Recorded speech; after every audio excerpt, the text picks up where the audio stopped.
병원 밖 공기는 안쪽보다 더 차가웠다. 한국병원 건물은 밝았는데 그 밝음은 유리문 안에서만 반짝이고 밖은 금방 어두워졌다. 정희는 외투깃을 세우며 병원 건물 옆길로 걸었다. 정면 출입구로 나가면 빠르지만 정희는 습관처럼 조금 한적한 길을 택했다. 사람이 덜 다니는 보행로, 주차장 쪽으로 이어지는 길, 하단위에 길게 놓여 있는 자리. 정희는 그냥 조용히 집으로 가고 싶었다. 그런데 그 조용함 속에서 목소리 하나가 들렸다. 낮고 끊기고 혼잣말처럼 들리는 목소리. 아니야, 아니야. 그게 아닌데. 정희는 걸음을 멈췄다. 정희는 원래 남의 목소리에 발이 멈추는 사람이 아니었다. 못 들은 척하고 지나가면 세상은 괜히 나를 붙잡지 않는다. 정희는 그렇게 살아왔다. 그런데 오늘은 발이 먼저 멈췄다. 화단 턱 쪽이었다. 어둠 속에 작은 그림자 하나가 앉아 있었다. 할머니였다. 얇은 코트에 목도리가 어설프게 걸려 있었다. 정희는 가까이 가지 않고 몇 걸음 떨어진 채 물었다. 어머니, 괜찮으세요? 할머니는 고개를 들었다. 눈빛이 정희를 스쳤다가 바로 붙잡았다. 붙잡는 눈빛이었다. 할머니가 갑자기 일어섰다. 정희는 본능적으로 반발짝 물러섰다. 그런데 할머니는 물러서지 않았다. 할머니의 손이 정희 팔을 붙잡았다. 소매가 당겨졌다. 정희는 숨이 막혔다. 어디 갔다 이제 오니, 어머마? 할머니의 목소리는 화가 나 있고 짜증이 섞여 있었다. 정희는 순간 머릿속이 하얘졌다. 정희는 팔을 뺄 수도 있었지만 빼지 못했다. 할머니 손이 너무 급하게 매달려 있어서. 힘으로 뿌리치면 할머니가 넘어질 것 같아서. 정희는 최대한 점잖게 말했다. 어머니, 사람을 잘못 보셨어요. 저는 그분이 아니에요. 정희는 말하면서도 자기 목소리가 조금 떨리는 걸 느꼈다. 할머니는 흔들리지 않았다. 정희를 똑바로 보며 손에 힘을 더 주었다. 아니긴 뭐가 아니야. 너 왜 이렇게 늦었어? 정희는 당황했다. 정희는 이런 상황에서 어떻게 해야 하는지 배운 적이 없었다. 어머니, 잠깐만요. 여기 길가예요. 추우시죠? 앉으실까요? 정희는 말하며 화단 턱을 손바닥으로 가리켰다. 할머니는 앉지 않았다.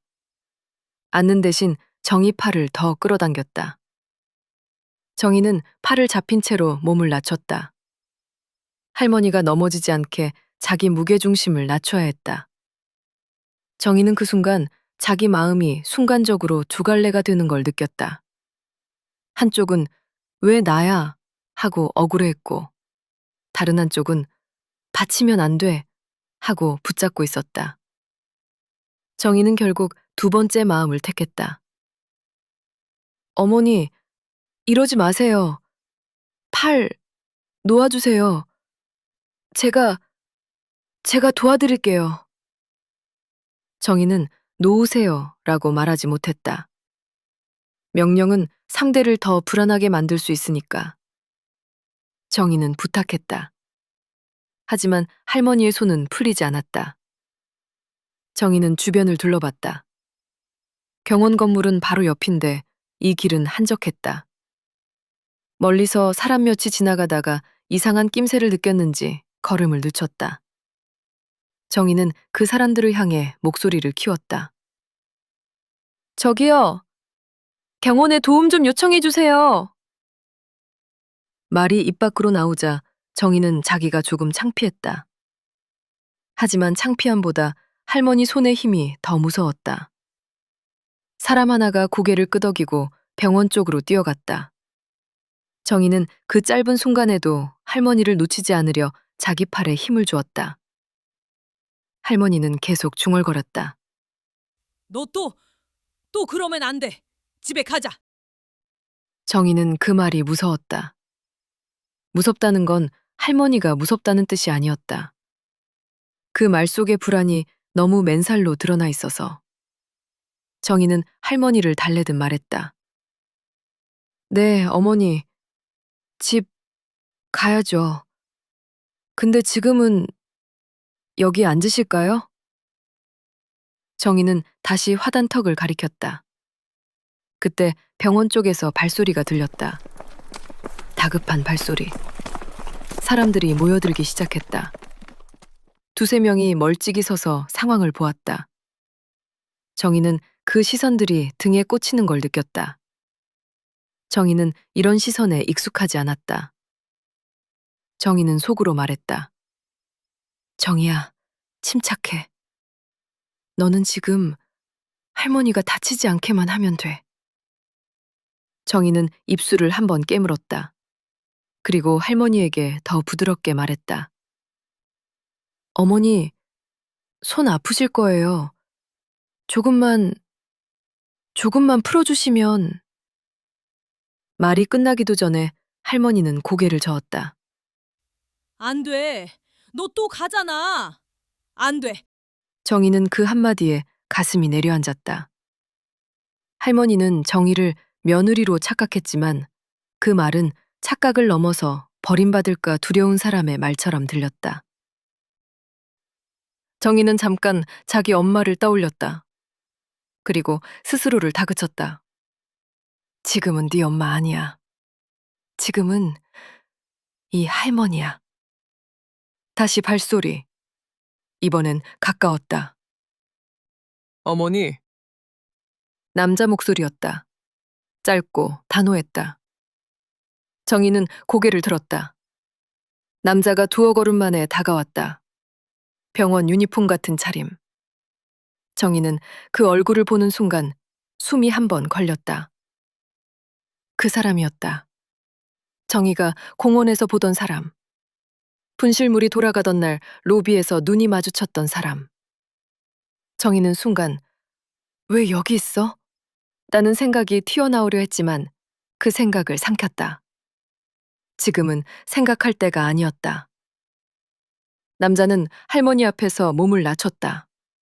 정희와 같은 높이. 남자는 할머니의 손을 억지로 떼지 않았다. 대신 할머니 손 위에 자기 손을 조심스럽게 얹었다.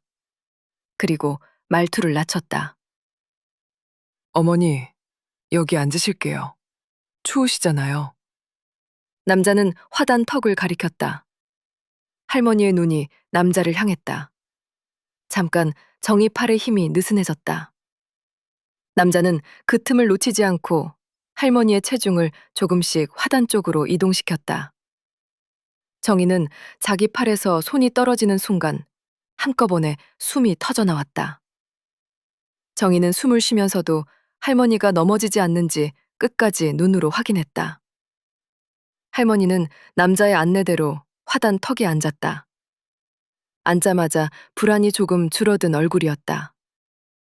남자는 할머니 무릎 앞에 쪼그려 앉아 눈높이를 맞췄다. 어머니, 잠깐만요. 제가 안으로 모실게요. 할머니는 남자를 보다가 다시 정희를 봤다. 정희를 보는 눈빛이 조금 달라졌다. 확신이 아니라 헷갈림 같은 것. 그 틈에서 정희는 조용히 말했다. 어머니, 저는 아니에요. 괜찮아요. 여기 계시면 병원에서 도와주실 거예요. 정희는 그 말을 하며 자기 목소리가 조금 안정된 걸 느꼈다. 남자가 정희 쪽을 돌아봤다. 그 남자의 눈에도 정희가 들어왔다. 정희는 그 눈을 피하지 않았다. 피할 시간이 없어서가 아니라 피하고 싶지 않아서였다. 남자가 짧게 물었다. 괜찮으세요? 정희는 고개를 끄덕였다. 네, 다치실까봐 제가 힘으로 못 빼겠더라고요. 정희가 그 말을 하는 순간 자기 자신이 이상하게 단단해지는 걸 느꼈다. 남자는 짧게 고개를 끄덕였다. 잘하셨어요. 그 말은 길지 않았는데 정희는 그 말이 가슴 안쪽으로 바로 들어오는 걸 느꼈다. 누군가에게 잘하셨어요 라는 말을 언제 들어봤더라? 정희는 그걸 떠올리기 전에 남자가 다시 할머니에게 돌아가는 걸 보았다. 그 사이 다른 직원 하나가 더 도착했다. 작은 담요 같은 걸 들고 왔다. 남자는 담요를 할머니 무릎에 덮어주며 말했다. 어머니, 이쪽으로 가요. 여기 계시면 위험해요. 할머니는 담요를 만지작거리다가 아까보다 한결 조용해졌다. 정희는 그 모습을 보며 안도했다. 그리고 동시에 허탈했다.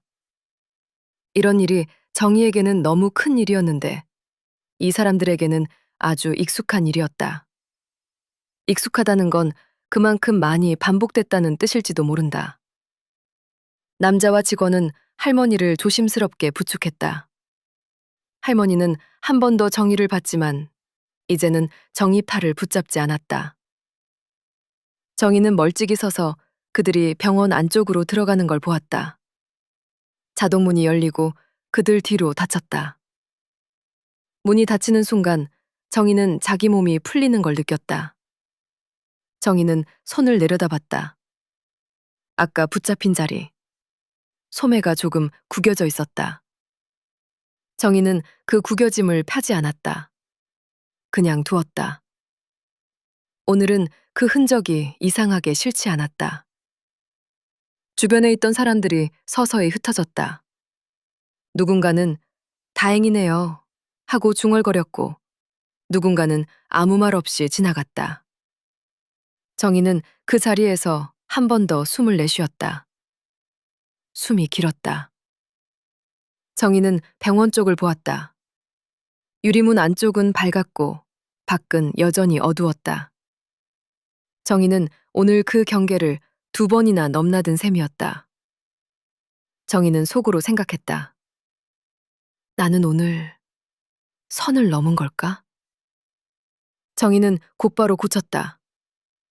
아니, 선을 넘은 게 아니라 선을 정한 거야. 정희는 그렇게 생각하자 조금 편해졌다. 정희는 발걸음을 옮겼다. 집으로 가는 길은 아까와 똑같았는데 정희의 마음은 똑같지 않았다. 정희는 아까 그 남자의 말이 자꾸 떠올랐다. 잘하셨어요. 정희는 그 말이 자기에게 주는 의미를 너무 크게 만들고 싶지 않았다. 그런데 크게 만들지 않아도 그 말은 남아 있었다. 남아 있는 건 없애려 할수록 더 선명해지니까. 정희는 집에 도착했다. 현관문을 닫자 세상 소리가 조금 멀어졌다. 정희는 주전자에 물을 올렸다. 불을 켜고 잠깐 그대로 서 있었다. 오늘은 물이 끓는 소리가 나기 전부터 가슴이 먼저 울렸다. 주전자가 울자 정희는 컵에 물을 따랐다. 김이 올라왔다. 정희는 김을 보며 아까의 할머니 손을 떠올렸다가 그 남자의 잘하셨어요를 떠올렸다. 그리고 조용히 생각했다. 내일은 누군가의 일이 아니라 내 일로 움직이자.